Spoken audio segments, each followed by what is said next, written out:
ay tuuma la góor gi yëkkati teg ko ci yoonu murit plus particulièrement waa kër sëñ Mouhamadul Fadal ndax daal tudd na fi sëñ Modou Bousso Dieng tamit ak bor boo xam ne nii daa jëmoon ci jumaay Touba ne wax ne moom Modou Dia moo ko doon lijjanti. Ibra Faty dana leeral lu baree bari ci wax ji maanaam tey nag di laaj ndax góor gi li muy wax it ndax mën na ci indi profam déet waaye daal mel na ne texte bi Ibra Faty wane am na ci lu ci nekk loo xam ne dana am lool ak wuute ak li nga xam ne góor gi mi ngi koy wax ñu seetaan vidéo bi. donc De Gaulle bi mu ñëwee ñi ko fi toogal ak ay nitam wax nañu chef religieux ndax chef religieux dafa am doole Sénégal fexe leen ba Sénégal bu mu dem à l'indépendance pour murid yi dañ leen continuer tabaxu jumaa Tuubaa bi dañ ko àggale malheureusement dem nañu indépendance Sëriñ Fàllu xam ni nax nañu ko tubaab yi dem nañu seen yoon mu ñëw jooytu si Mamadou Dia Mamadou Dia que incha allah dinaa ko àggale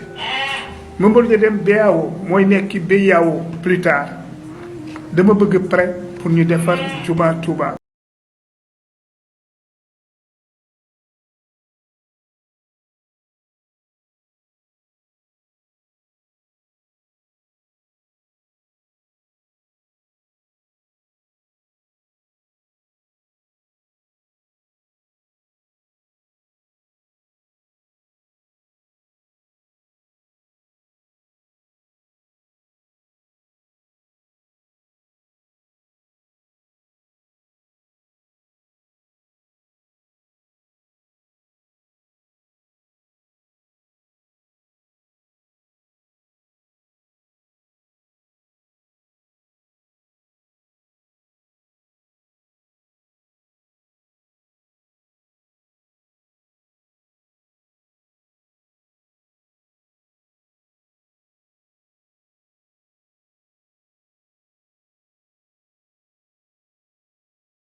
bismillah barke borom Touba man damaa xamul lan moo tax ñu ñuy fenal rek ñun murid yi di ñu fenal rek dèjà moom li mu wax dafa bëri ay contradiction parce que nee na sëñ Fallou dafa wax Mamadou Dia nañ dem ci xabru Serigne Touba parce que waxoon na ne nguur gi ci boppam ci loxoy nit ñu ñuul ñi lay mujj te yow nee nga dañoo ñëwoon ci kilifa diine yi ne leen nañ fexe ba nguurug tubaab gi bu mu fi jógee Sénégal bu mu laaj indépendance mais loolu kon murid yi gëmuñ waxi sëñ Touba. dèjà li nga waxal sëñ Modou Bousso Dieng naan Modou Bousso Dieng réew ba dof naan na ngeen ma baal tey sama ñàkkee teggin ah da ko Mamadou Dia da ko tontu loo xam ne nii élection 1993 ah ba muy dee waxaatut ba pare mu dem ci sëñ Fallou naan ko ana Modou Bousso Dieng bu dee problème boobu 93 la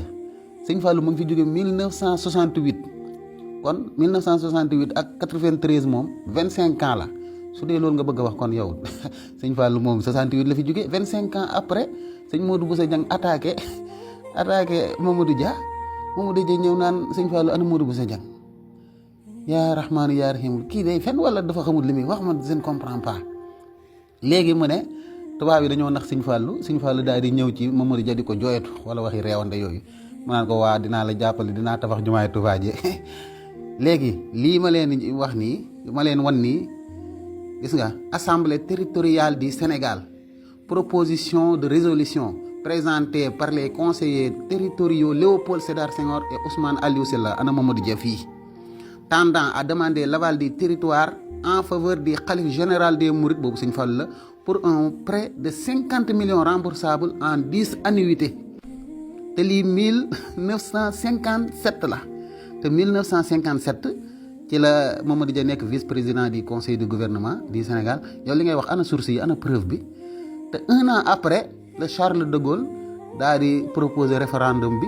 mu daal di am problème ak Senghor parce que Senghor moom dafa bëggoon un Sénégal dans la communauté daal di kee moom Mamadou Dia daal ne moom une rupture totale avec la France ci lañ commencé di am problème ba niñ jàppee Mamadou Dia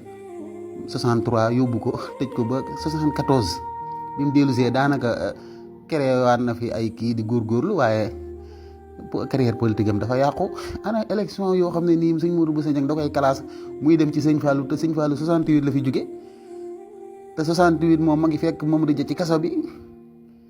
waa déedéet maanaam waa kër sëñ Fallou ndax yéen a ngi bàyyi xel kii tuuma yi mu leen tuumaal maa ngi ñaan nag waa kër sëñ Fallou bu ñu jotee ci vidéo bii nañ porté kii plainte wala ñu wax ko mu indi ay explication ay preuve yu leer ci lii muy wax lii ma wane nii gis ngeen Senghor la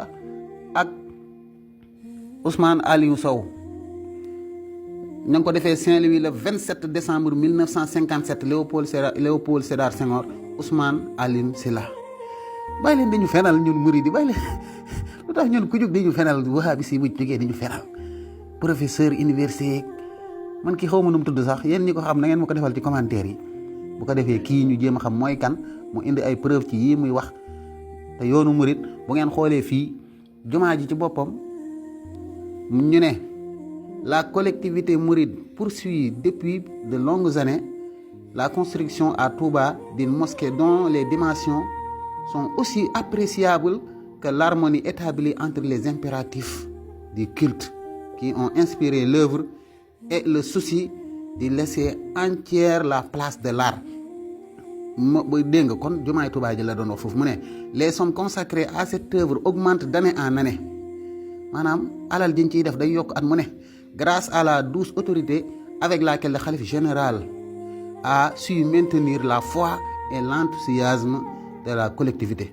lépp ma ngi amee nag ci maanaam xarañteeg khalife général des mourides mooy Sëñ Fallu nga xam ne ma ngi garder pas-pasi taalibe yi ak seeni pastéef mu ne mais si la contribution des fidèles est permanente maanaam taalibe yi seen sas yi wax dëgg yàlla am lu permanent la dañ koy joxe saa suñ ko waree joxe le fait demeure qu'elle intervient plus concrètement à l'occasion de la campagne de traite mooy jamono ji nga xam ne gerte gi ñor na parce que ñoom ay baykat lañ moo tax mu ne seule époque où leurs moyens sont assez larges te mën a jooju rek nga xam ne nawet bi pare na ñu jaay seeni gerte ak bay seenu bay ci la ñuy mën a joxe addiye jeeg di jëm ci jumaa ji donc il en résulte et cela va de soi un ralentissement périodique des travaux loolu nag day waral liggéey bi di xaw a tardé ce qui ne cesse d'ajouter au délai et de reculer le terme moo tax naa ne liggéey bi di xaw a yéex te lii 1957 la daanaka kon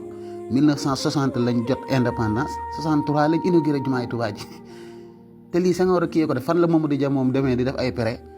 ak di xuloog sëñ Modou Bousso Dieng dégg nga mu ne nag le khalife général a-t-il envisagé de solliciter l'aval du territoire pour obtenir d'un établissement de crédit un prêt de 50 millions de francs CFA remboursable en 10 annuités waxut année de annuité la wax ñi jàng nu mu tuddati comptabilité xam nañ annuité mooy lan mu ne les garanties qu'apporte le khalife général pour la sécurité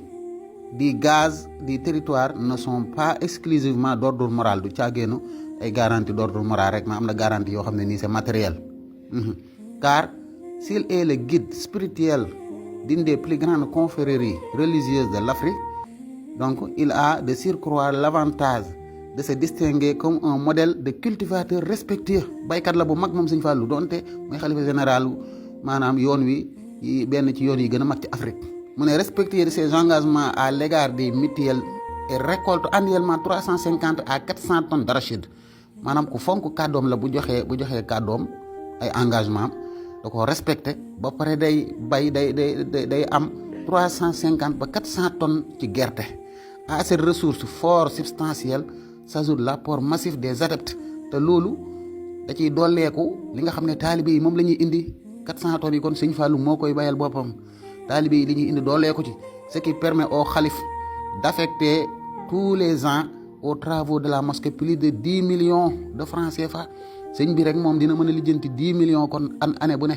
kon lii ñuy proposer mooy prêt bii ñuy waaj a def maanaam sëñ bi dina ko mën a fay ci 10 annuités léegi ñun sax gisuñ fenn fu ñu lebalee moom